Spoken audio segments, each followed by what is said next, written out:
Good evening and welcome to Chicago Tonight on this Thursday, August 8th. Governor Blagojevich should remain in prison.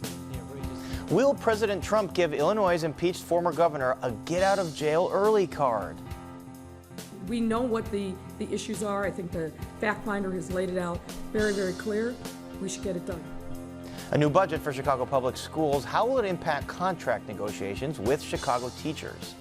How do I explain to them that this is a justified use of bail? The Chief Judge of the Cook County Circuit Court, Tim Evans, is here to respond to Mayor Lori Lightfoot's complaints that suspected gun offenders are getting out of jail too early. The city moves to grant landmark status to a historic strip of buildings in Pilsen. Is that good or bad for the neighborhood? It is an international destination for architecture fans. We visit the Farnsworth house outside of Chicago with a photographer from Berlin. 1 year after dropping mandatory SATs for applicants, we hear from a University of Chicago dean on efforts to add diversity to the campus. I mean, it's habitat for wildlife, if anything. For me, it just makes me feel nice when I've been outside. All right, he's probably not your typical plant expert. Joey Santor shows us native prairie plants in Chicago's western suburbs. Oh, wow. Oh, yeah. It's real good. I mean, it tastes like it might kill me, but... He looks familiar. The killer flavor of Southside barbecue, deep fried. All that more and more next on Chicago Tonight.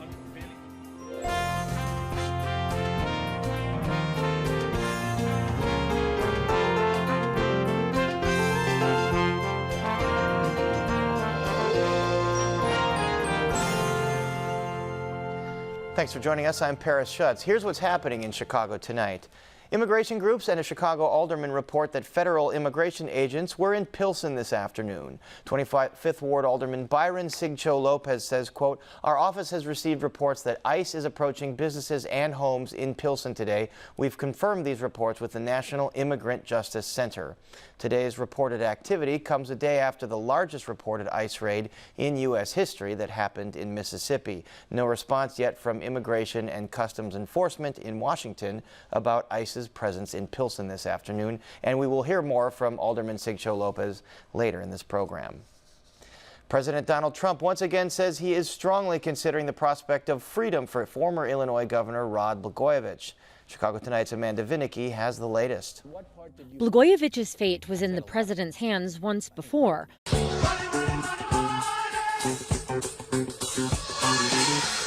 When the ousted governor was a contestant on The Celebrity Apprentice. It didn't go well. Trump scolded Blagojevich for not having done his research and booted him from the show.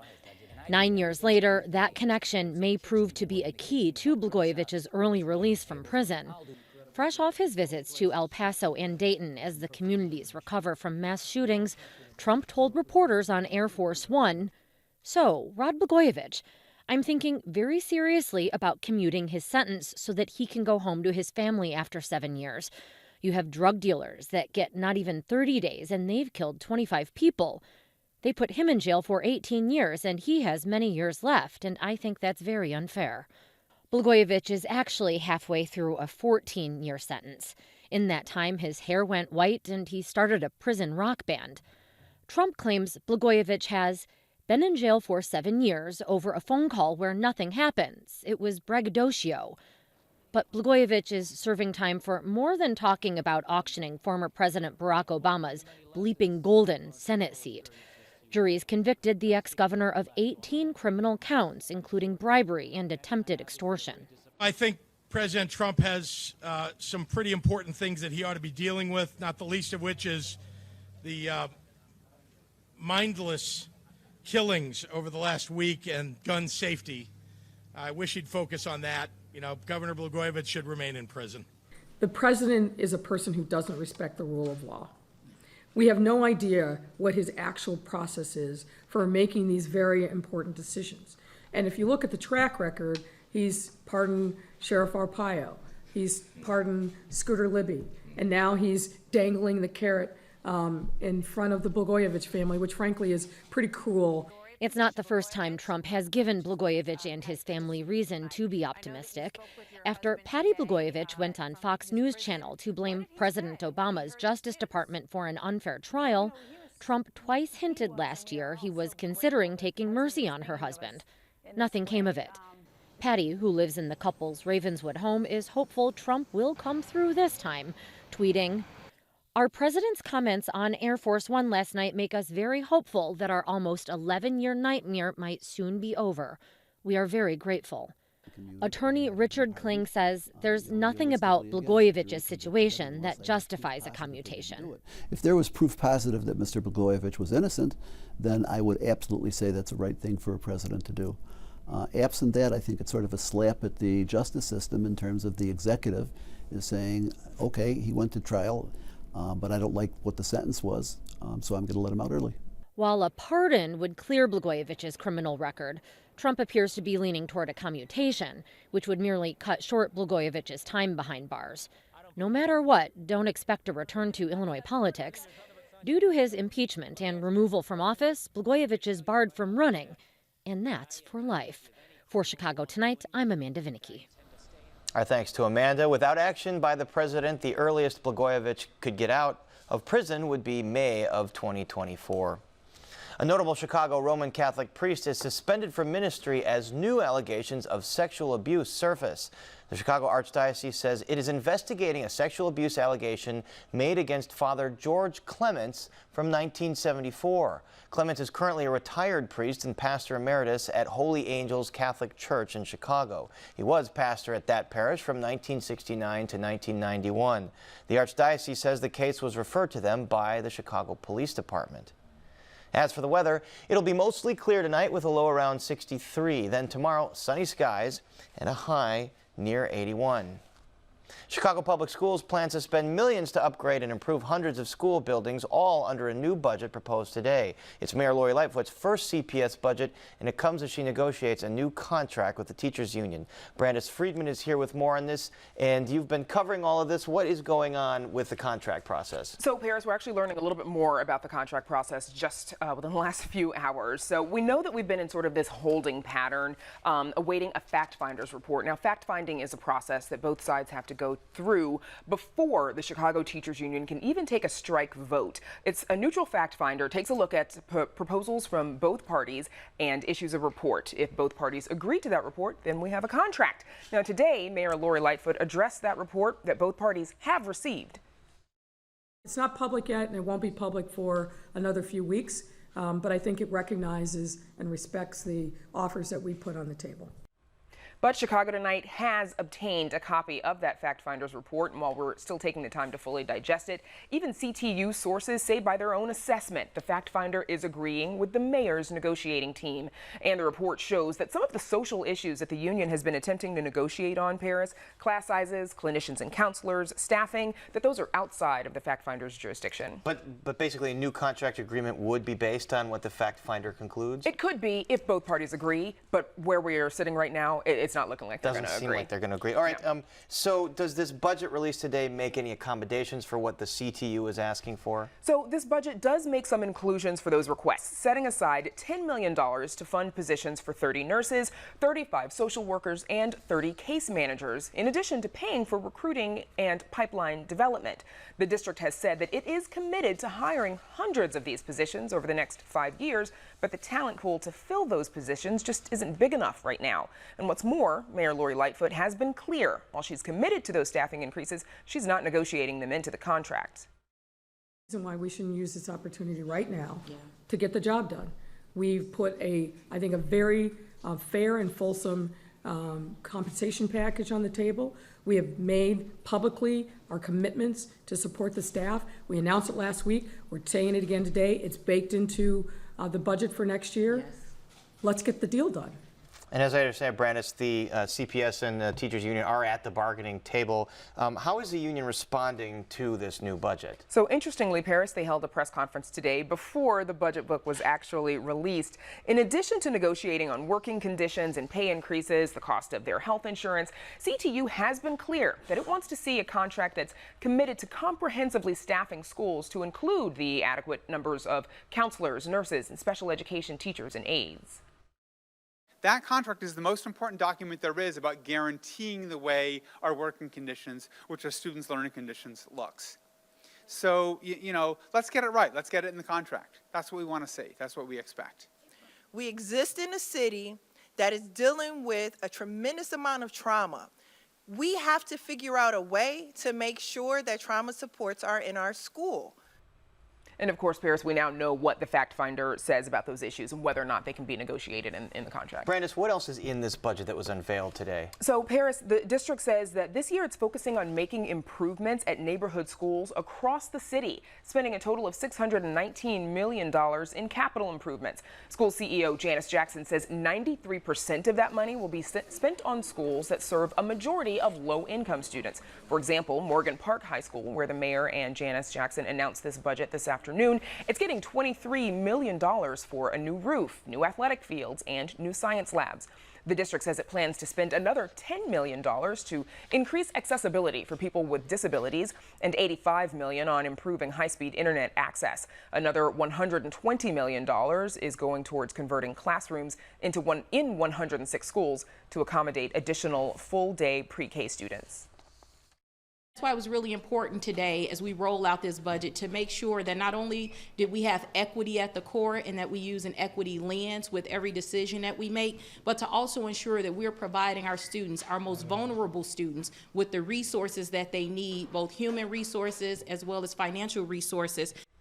And to that end, Janice Jackson says the district is spending $31 million in equity grants, so that money will go to 219 schools with low or declining enrollment, and another $12 million for English language learners, and a few more, $5 million, to help schools interested in expanding their academic offerings to include International Baccalaureate or STEM programming.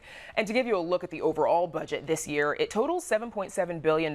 Now, that's up $117 million over last year. Now, that includes $700 million in debt service. And Jackson says that to cover some of this, the district will incur some debt in the form of bonds that we're expected to learn more about at an upcoming board meeting, she says. The district is also planning several public hearings on this on August 20th and 21st. Final budget will be presented to the board on the 28th. Brandis, I'm sure there's a lot to come through both the budget and the fact finder's report. There's plenty. All right, thank you so much. You bet. And up next, Chief Judge Tim Evans on the escalating feud between the mayor and the courts. Chicago Tonight is made possible in part by Allstate.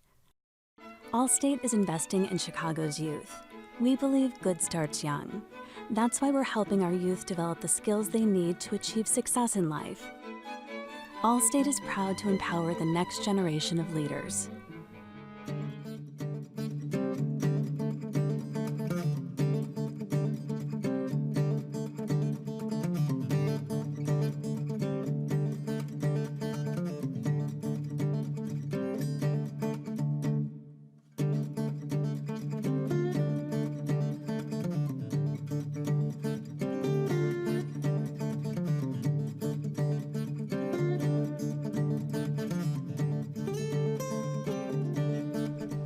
Last weekend was one of Chicago's deadliest of the year, with 7 people shot fatally and 52 others wounded.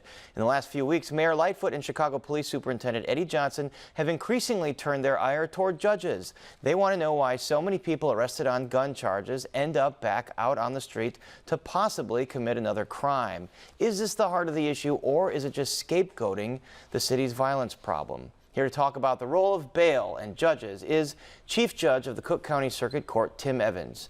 Chief Judge Evans, welcome back to Chicago Tonight. Thank you very much. Okay, Pleasure to be here. It's good to have you. And the complaint from the mayor and the superintendent, they say that judges are setting bail for violent offenders too low and too many get back out on the streets to possibly commit another crime. What is your response to that? Well, that's a misunderstanding of really what bail is all about. Really, this is the first stage after the arrest. And the person is presumed innocent in this particular stage. And that goes back centuries in our country. And it is the foundation of our criminal court system.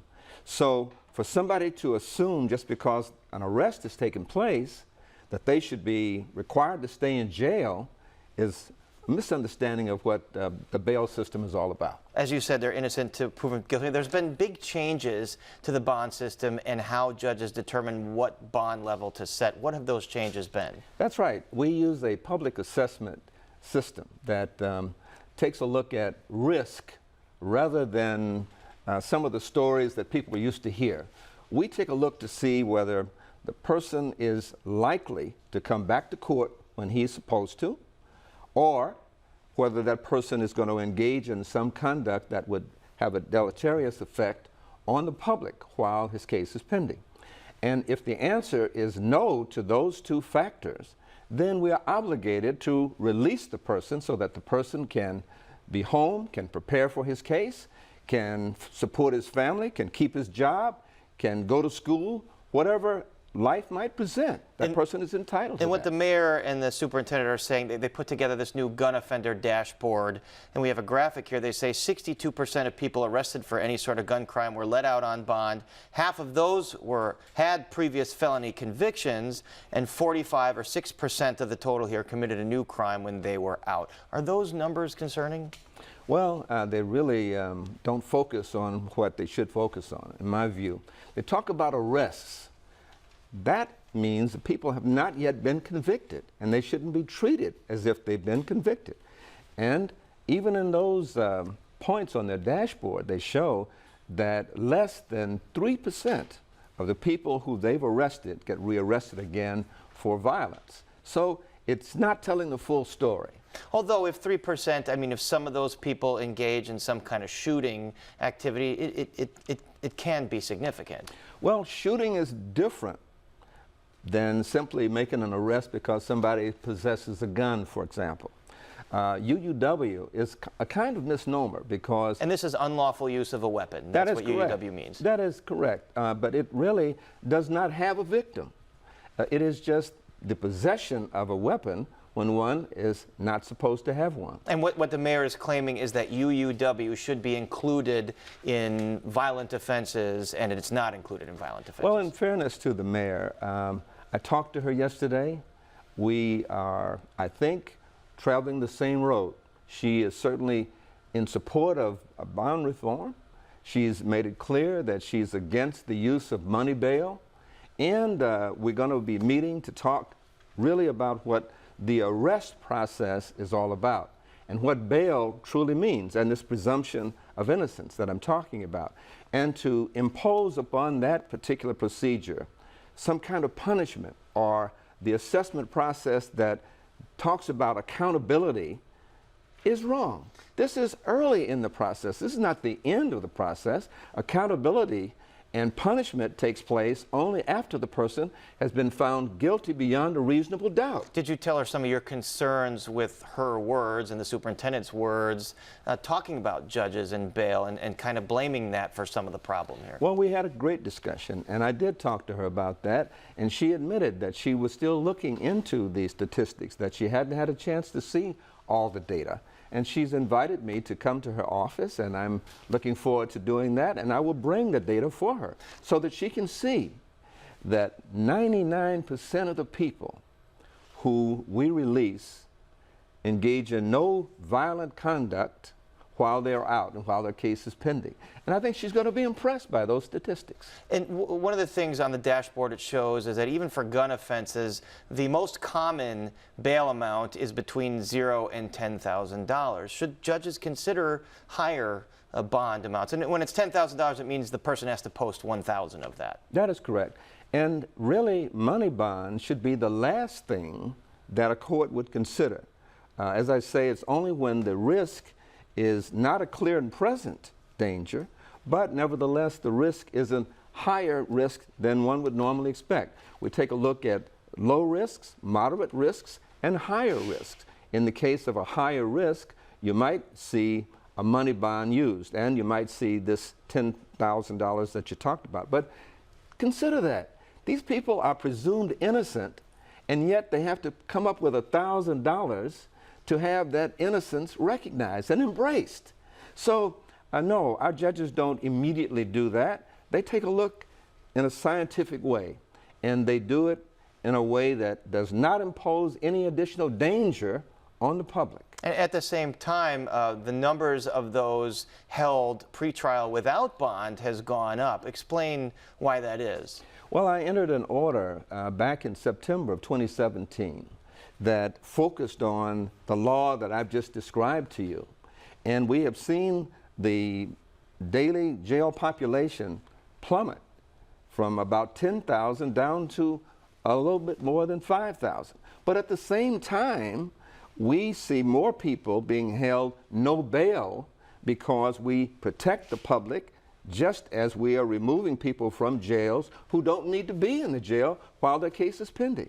So it's a two-edged sword, but it cuts best to help the public have a safe environment and at the same time give people who are arrested an opportunity to embrace that presumption of innocence that I talked about. And you're saying in your discussion with the mayor, she said she supports ending cash bail. So does that mean for some nonviolent gun offenses too that she would support, no cash bail for just gun possession? Well, we didn't get that far. She's anxious to hear the statistics that I shared with you, that I'm going to be sharing with her, and she's, I think, possessed of an open mind. No, this is not something that I think we'll end up on two different sides on. I think once she sees the statistics, she will embrace them just as she has the concept of a change in bail reform. One of the things the mayor told us about this tool that you're talking about that judges use to determine who's going to be a flight risk, who will show up for court, who is a danger to their community. I mean, that's how they determine, how they set bail. She says it's a uniform standard, and what works in Texas or Portland or wherever shouldn't be the same thing in Chicago. Well, these things have been tested not only in the small area that you mentioned, but 750,000 cases throughout the country have been tested. And we have internally tested the system here. And we find that it is the prediction of what somebody might do. And that's all it really is, the probability of something happening. We consider this test the public safety assessment tool, but also 36 other factors in the state statute.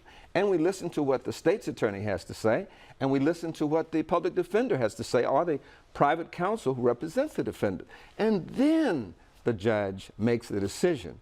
It's not one thing, it's all of those things. And the judge embraces fairness and justice, and that's what our judges have been doing. I support the judges who follow the law on a day-by-day basis, and I think when we finish our discussions with the mayor, she will as well. Do you think they're being unfairly scapegoated right now? Well, I wouldn't call it scapegoating. I would say it's a reflection that people simply don't know what the law provides. And if they're not willing to take a look at the beginning of the case as just that and distinguish it from the end of the case when accountability might be properly assessed, that's when the problem arises. When someone imposes a sentence. And again, we're just talking about pretrial people who are innocent until proven guilty. That is exactly correct. All right, Chief Judge Tim Evans, thank you as always for being here. It's a pleasure. Thank you so much for inviting me. And there's more Chicago Tonight just ahead, so please stay with us. Don't miss one of our stories. Get them all delivered to your desktop or mobile device with a subscription to the WTTW News Daily Briefing. Go to WTTW.com/dailybriefing and sign up.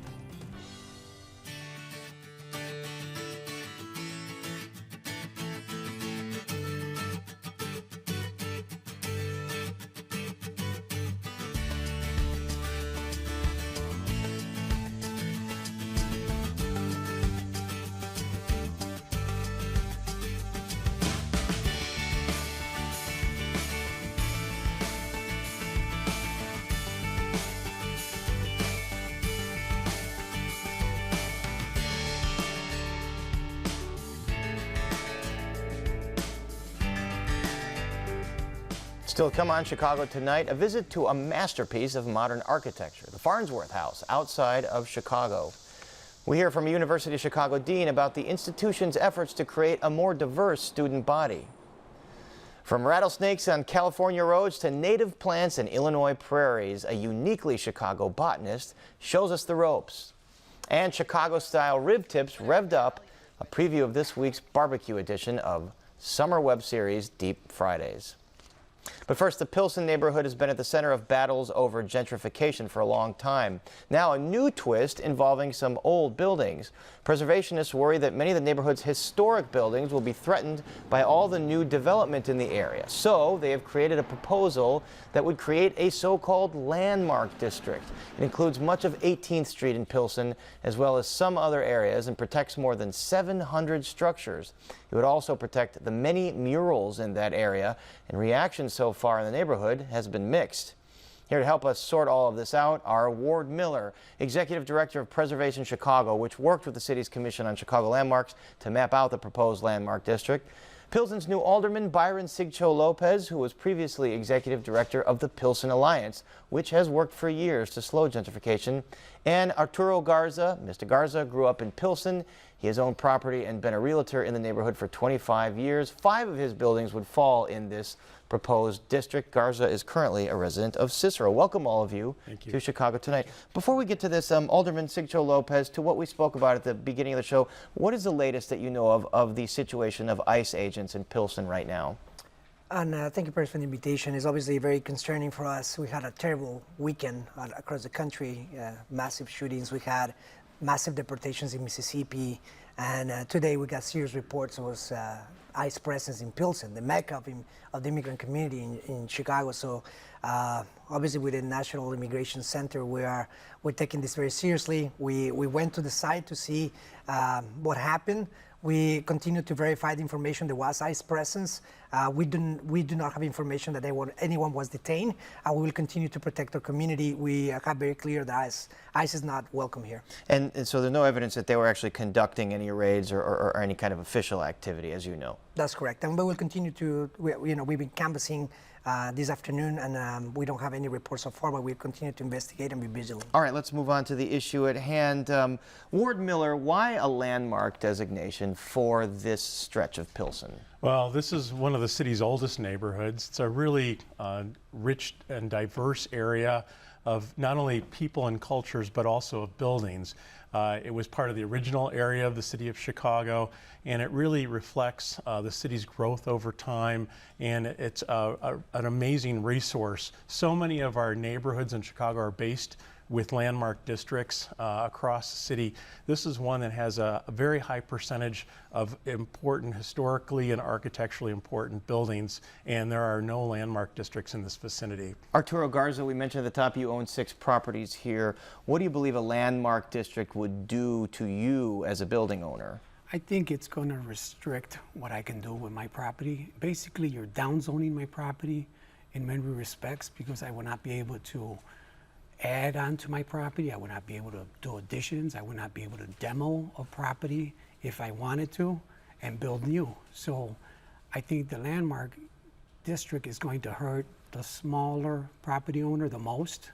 I think the mom and pa who's been there for 30, 40 years sitting on a property, which is their retirement plan, which is their 401, is going to get hurt initially by this landmark designation. As I understand, the city wants some of these building owners to invest their money to keep these buildings in good condition, correct? They want you to invest 25% of the assessed value of the property. Now what happens if you don't have it? You're not going to get the tax break that they are promising.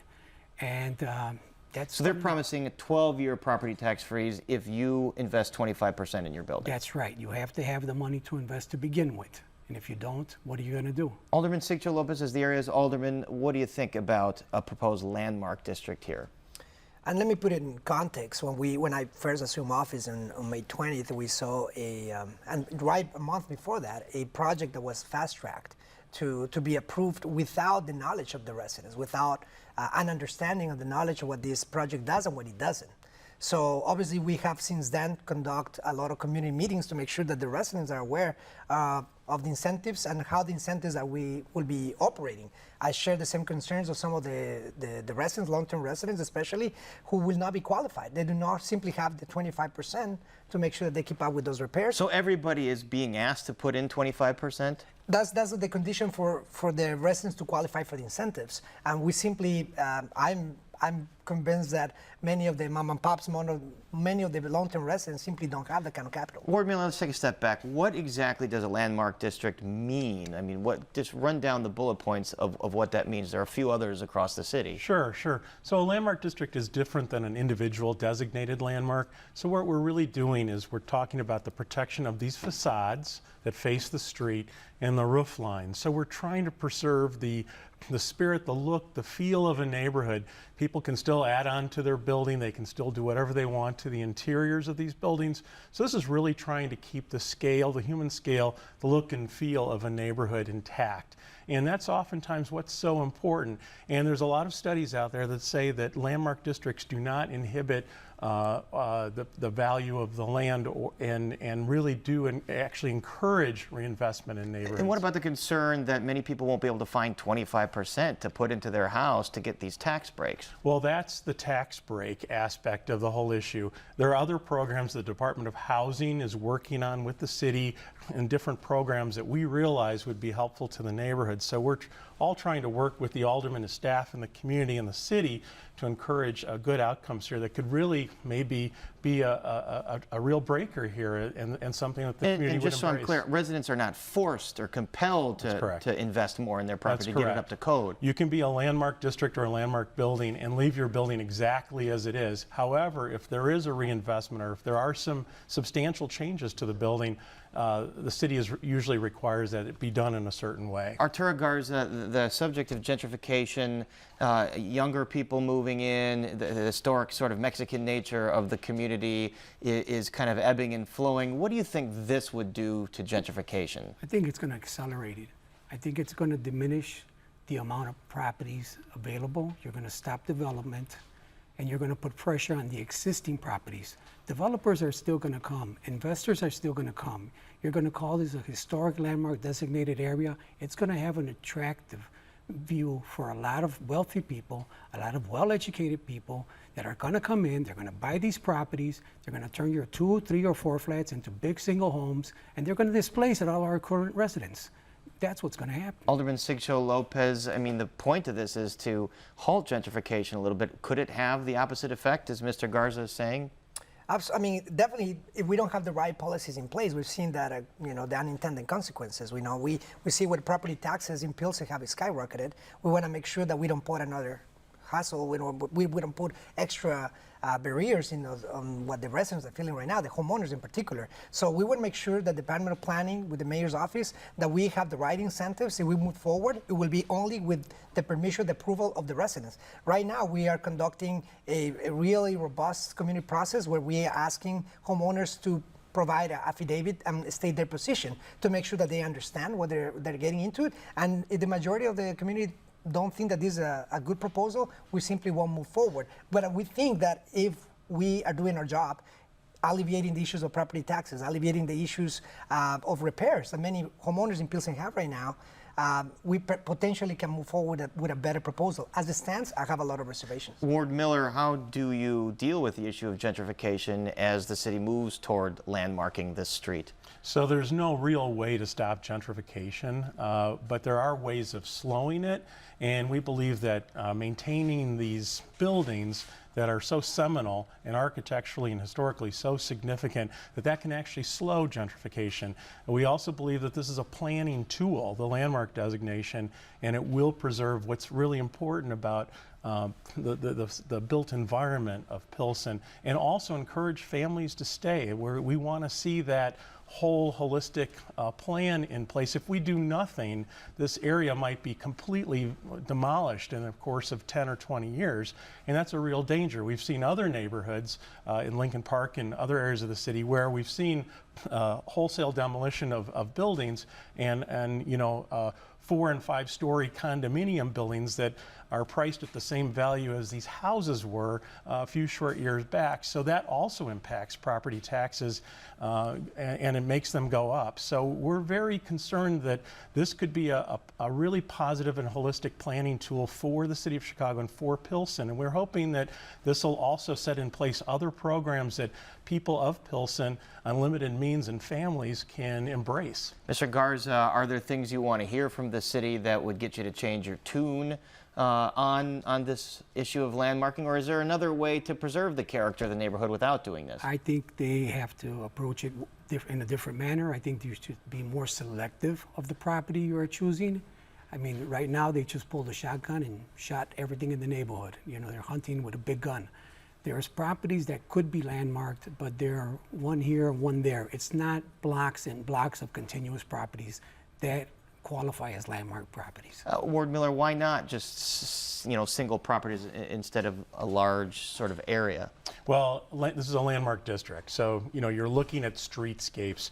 This also follows a 2006 National Register document and district, which outlines the same area approximately. So we feel that on behalf of the city, if you will, that and these two reports that are 115 pages each in both English and Spanish, that that this will be a very positive thing, and that a positive action, and that this will really help improve and stabilize this neighborhood, which currently is experiencing some demolitions. Alderman Sigcho Lopez, this proposal passed the Landmarks Commission in the previous administration, Mayor Rahm Emanuel. What are the next steps for this? The next step is to make sure that the decision is in the hands of the residents and the homeowners. Those 700 homeowners plus that are going to be affected by this decision, it lays in their hands what proposal move forward. For now, we have talked to the zoning committee to put this project on hold. So you haven't decided which side you're going to commit to at this point? Absolutely. We keep hearing from the homeowners. We want to make sure that our mandate is to respect the decision of the homeowners that right now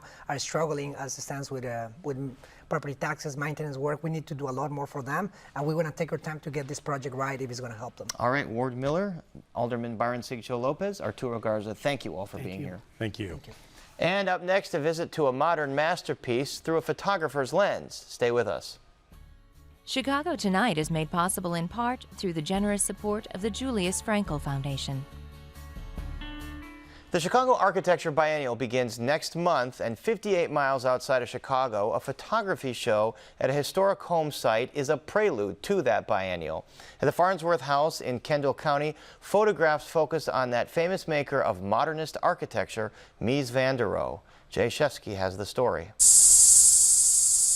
Insects are in the air, the tourists are on the ground, and the Farnsworth House seems to levitate above it all at its isolated site along the Fox River in Plano, Illinois. Made of steel and glass and concrete, the house is one of the most significant works by the architect Ludwig Mies van der Rohe. It was commissioned by a prominent Chicago doctor, Edith Farnsworth. In 1949, they started construction, and it was finished in 51. Dr. Farnsworth found her new see-through house problematic, but as much as she complained about the house being impractical, she really enjoyed it. She was out here every weekend, and she enjoyed the house for over 20 years. Mies van der Rohe was the last director of the Bauhaus, the influential school of modern architecture. He emigrated from Germany in 1937 and became the head of the architecture department at IIT, where he later designed another of his masterpieces, Crown Hall. Previous to Crown Hall, he designed the twin glass and steel apartment towers at 860-880 North Lakeshore Drive. But his first big American commission was in Plano, Illinois. It was here that he advanced his minimalist approach. This was a design-build project for Mies. He worked out a lot of the details on site that he then used at Crown Hall, at 860-880, and throughout his career. He'd done a couple very utilitarian brick boxes on the IIT campus, but really hadn't built anything until the Farnsworth House. So this was seminal for his American career, and therefore for the history of modern American architecture and the international style. Elsewhere on the 60-acre property, an artist prepares a show of photographs of Mies buildings from Chicago and around the world. We spoke with the Berlin-based photographer who took the pictures for what she calls the Mies Project. When I feel open, good, creative, I can't imagine a better place than a Mies place. To me, it is a very special feeling, experience of place and space, being there.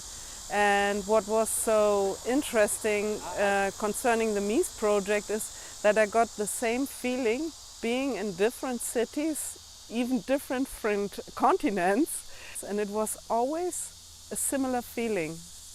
I found an invitation for being inside and outside at the same time. Her photographs take advantage of the highly reflective surfaces of Mies buildings. It was a combination of that feeling of space and the reflections in the glass, which made the project. I don't change anything in the images, I don't manipulate them later, so I have to take what I get. Development along the Fox River watershed has made flooding an increasing threat. The Farnsworth house has flooded 7 times in 70 years, the worst being in 1996. Recent studies suggest different ways to mitigate the flooding, including installing a hydraulic lift that would raise the entire building and moving the entire structure to higher ground. A more in-depth analysis has been requested. The house remains a destination for international fans of modern architecture. It is definitely a pilgrimage site. We have over 10,000 visitors a year. A full third come from outside of the United States. Mies worked with inside-outside. He dealt with culture and nature. And this building is so much about nature, being in nature. For Chicago Tonight, this is Jay Shefsky. The National Trust for Historic Preservation and Landmarks Illinois acquired the Farnsworth house at auction in 2003. It opened to the public the following year. For more information, including more of the photographer's images of Mies buildings around the world, and a few of him here in Chicago, visit our website. And now to Brandis Friedman and the impact of some recent changes at the University of Chicago. Brandis. Paris, thank you. 1 year after announcing it was dropping mandatory SATs as part of the admissions process and increasing financial aid for low-income and rural students, the University of Chicago is already seeing an impact on enrollment for the 2019-2020 school year. The university, which was recently named the priciest in the country, reports the number of first-generation and low-income students who have accepted a place for the coming year has increased by 20%, and that enrollment for rural students has surged 56%. But how do you broaden opportunities for all at an elite university with an ostensible sticker price of $80,000 a year? Joining us now is John Boyer, Dean of the College at the University of Chicago since 1992. Boyer is a historian and has published a number of books, most recently a history of the institution that he's helped shape for the past 27 years. And welcome finally to Chicago Tonight. Good to be here. So first, let's talk about what's called the Empower Initiative. What is it and how's it been working? Empower was a broad-based effort to provide more access and more affordability to students. So more access in the sense that it's easier to apply, not having to use SAT scores if one doesn't want to. It's a clearer process, a more transparent process. There are different avenues to apply. And then affordability in the sense of a deployment of many new scholarship resources. So families under 120,000, basically students pay no tuition, under 60,000, no tuition or room and board. So a very significant increase in financial aid, a very significant transformation of the way in which people apply and the options they have to think through the kind of credentials they want to offer so that we can make a good judgment about their fit for the university. It comes out of an initiative earlier that really began in the city of Chicago. So Empower is a national initiative. But we've been doing this kind of work in the city of Chicago for over a decade. And so in a sense, we kind of tested our ideas in the city, which is our hometown. They were very successful, and now we've taken it national. And I imagine it's had obviously an impact on the diversity of your student body from all kinds of backgrounds, all kinds of diversity. It is socioeconomic, ethnic, racial, ideological, geographic diversity. Great universities are crucibles of innovation and talent. They're also the places where the leaders of our nation are going to be trained, government leaders, leaders of institutions like WTTW. It's very important in our judgment that people from all walks of life have access to these places, and there not be kind of filters in which people sense, well, no, I couldn't possibly afford that place. I'm not the kind of person who belongs in that place. We want to take away those kinds of barriers. We want to open it up, avenues of opportunity and avenues of access. And so far, things have been working rather well for us. It's not over yet. We're still working at it, but we're very encouraged by what we've been able to do so far. How does the university fund the Empower Initiative? It's funded by a great deal of philanthropy from our alumni and from parents, and as well as some current tuition revenue. But it's been really quite remarkable how our alumni have stepped up to support this program. It's been, I think, the single most successful initiative in our. We have a big fundraising campaign going on now. This is the single most compelling story that I can tell to our alumni and to our parent donors is, help students from a rural high school, help students from an inner city high school, help a kid who may not have access to the kind of fancy or expensive test prep courses that are available to students from better situated opportunities. And it's amazing how compelling that argument is. You've recently focused more on supporting those students from rural communities. What do you know about, or what do we know as far as the research about why they need that additional support? Well, it's a very good point. First of all, there are a lot of students who still live in rural communities. There is this image that America was once a rural society and now it's an urban society. There actually is still a lot of small rural high schools. I mean, I think the challenges kids in those kinds of schools face are the same kinds of challenges kids face in inner city high schools. The teachers are often overwhelmed. They don't have the kind of resources that they really need, advising, counseling resources. The parents are often not fully knowledgeable. It's not their own fault. They simply don't know how to advise their children to go to college, or forget about the University of Chicago or some other elite college, just any college. And so it's our sense that we need to try to intervene to try to help that resolve those kinds of conundrums by providing more information, more resources, and what I would say more enlightenment, just more friendly and compelling advice as to how to apply to any college, not just to the University of Chicago. Now, we just referenced that $80,000 a year price tag. Crane Chicago Business has reported that U of C is now the priciest college in the nation. What are the cost drivers? Why is it so expensive? Yeah, first of all, it's true, and there's no denying it. I think the couple of things that need to be said. First of all, the American universities are the best in the world. They're the best in the world because they're well funded, not only by the government, but also by civil society. And a place like Chicago or Columbia or Harvard, much of our revenue comes from alumni and from donations from our from parents. And that said, the genius of the American system is that it combines advanced scientific research with teaching. In Europe and in Asia, you oftentimes have the two systems separate. So you have research done by government agencies or special institutions, and then the universities just do teaching. The brilliance of the American system is that it combines the two, and you have very strong and vibrant academic cultures, but they're very expensive, and so they're very costly.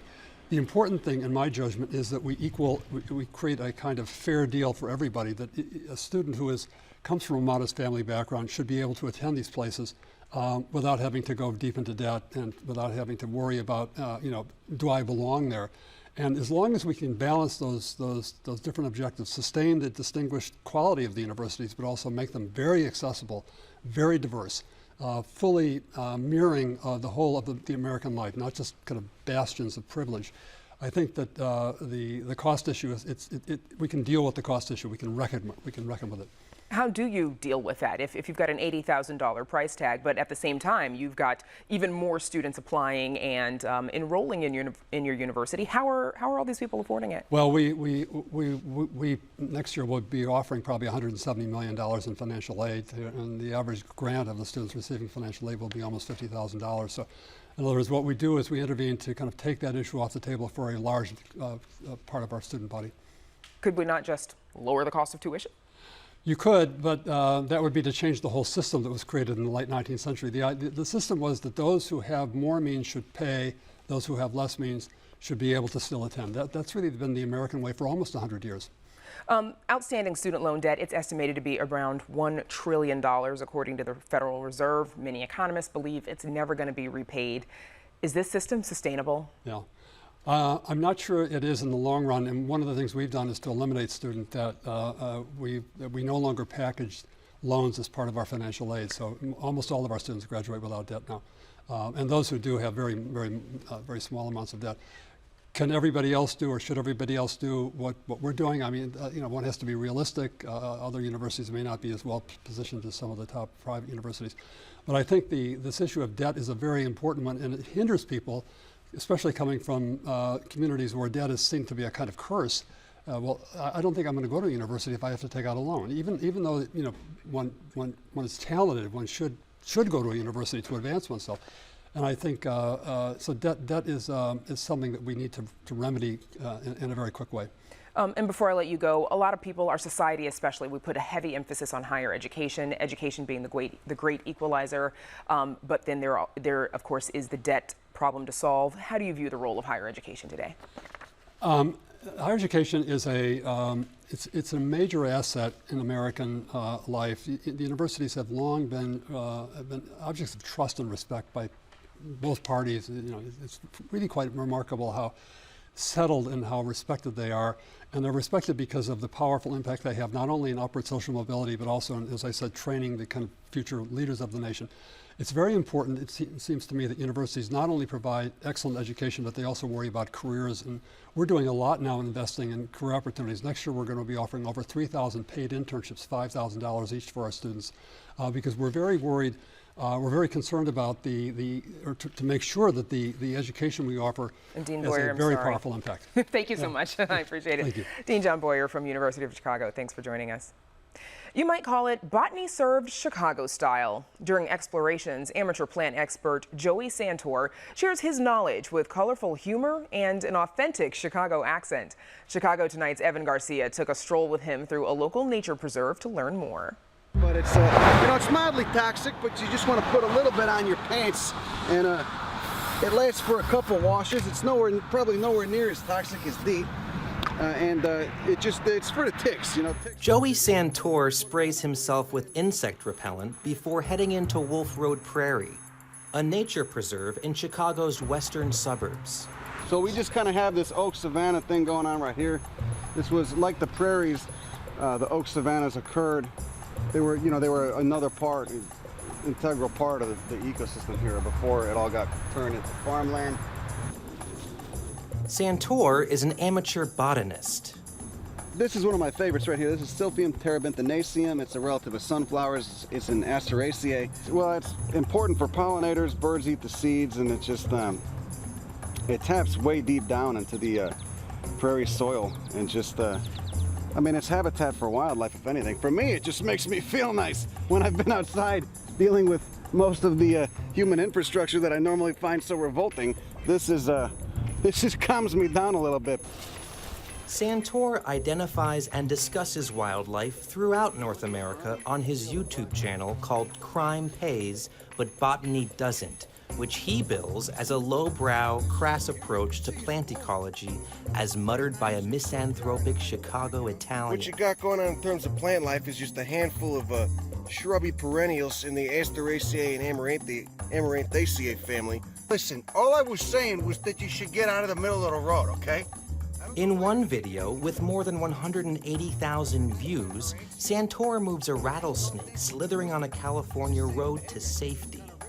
They can only strike, I think, you know, half of what their body is. I mean, you can tell when they get in a striking position. What kind of responses have you been getting from people online about your work? I mean, I think there's always a couple people who just want to say negative things, but that's just in life. I ignore them for the most part. It's just amusing. Most people seem really interested in it, and I think most people are dying to learn more about the natural world anyway, get some greater context for the world they live in. As you can probably tell from his accent, Santor grew up in the Chicago area. He finds solace in the natural world. You know, I had kind of a rough childhood, and I was kind of just turned off by a lot of the stuff I saw around me. After high school, Santor left Chicago for college in California, but dropped out after 2 years to explore. Travel around the country, which I did mostly by illegally riding freight trains, which some people might have a problem with, but whatever. It worked great for me. On his travels, Santor saw diverse ecosystems and spent hours reading science books in libraries across the country. By hanging out there, I just kind of got this addiction to information. Ironically, Santor now makes his living driving freight trains in California, but he visits the Chicago area often. Yeah, this is that Eryngium yuccifolium. It's a rattlesnake master. This is that one that's in the carrot family. But what you got here is not just one flower. Again, it's a cluster of flowers. That's why the bees love this, because there's tons of nectar in each one of these little knobs right here. Wolf Road Prairie's 80 acres of tall grass prairie, oak savanna, and wetland habitats are native to Illinois. The sidewalk running through part of the nature preserve isn't. I guess some developer in the 1920s was gonna put a village here, a bunch of houses, and then of course, thank God, the Depression hit and derailed his plans. And so they had just laid the sidewalks, but they hadn't laid any of the other infrastructure in.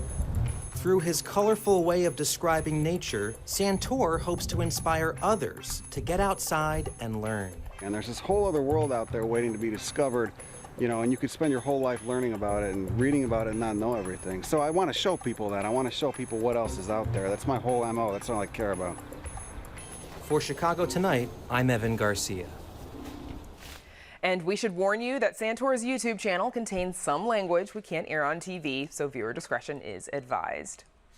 Now, every week on our summer web series, Deep Fridays, our culinary masterminds, Nick Blumberg and Erica Gunderson, take a Chicago classic and give it an oily spin. Here's a preview of their latest project, some classic Chicago barbecue. We are doing rib tips. What the heck's a rib tip? It's a tip of a rib. Okay. So like imagine a St. Louis style rack of ribs, right? Yeah. This is just shorn off of the edge. This might not be the most attractive product. Does this look like a deep fried ribwich? I'm gonna pretend you didn't say that. Whatever, man, I'll eat a ribwich. I'm not proud. We're doing this, we're not proud people. What am I doing with my life? Deep frying things in the parking lot. How you living? Probably one of my favorite segments. And you can live like well. rib witches too? Or just deep fried dates. Okay. You can live well along with our fry cooks right now. The full episode is available on our website. And that's our show for this Thursday night. Don't forget to stay connected with us by signing up for our daily briefing. And you can get Chicago Tonight streamed on Facebook, YouTube, and our website, WTTW.com/news. You can also get the show via podcast and the PBS video app. And please join us tomorrow night at 7 for the Week in Review. Now, for all of us here at Chicago Tonight, I'm Brandis Friedman. And I'm Paris Schutz. Thank you for watching. Good night.